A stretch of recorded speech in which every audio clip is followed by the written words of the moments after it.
இயற்கை முறையில் இதுக்கு முன்னாடி சீரக சம்பா கருப்பு கவுனி பார்த்தோம். அந்த வெற்றிக்கு அப்புறம் ஒரு சின்ன முயற்சியாக எல்லா வகையான பழம் மற்றும் காய்கறி வகைகளும் பண்ணுறோம். இதில் வெண்டைக்காய், சொரக்காய், முள்ளங்கி, அவரைக்காய், வெள்ளரிக்காய், பீர்ப்பங்காய், தர்பூசணி, கிர்னி பழம்னு சொல்லிட்டு எல்லா வகையான காய்கறி மற்றும் பழங்களையும் இயற்கை முறையிலேயே அறுவடை பண்ணணும் அப்படின்ற ஒரு முயற்சியோடு பார்த்திங்கன்னா இறங்கியிருக்கோம்.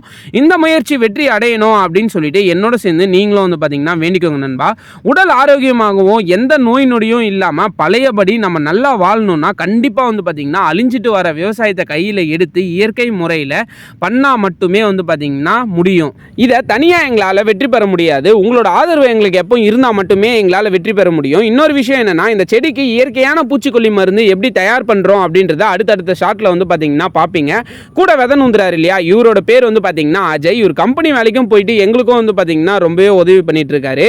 விவசாயம்னா என்னென்னு அடுத்த தலைமுறை பசங்க நம்ம கிட்ட கேட்கறதுக்கு முன்னாடி மீட் எடுப்போம் தமிழா. மறக்காம கிரீன் கலர் கமெண்ட்ல தட்டி விட்டுருங்க.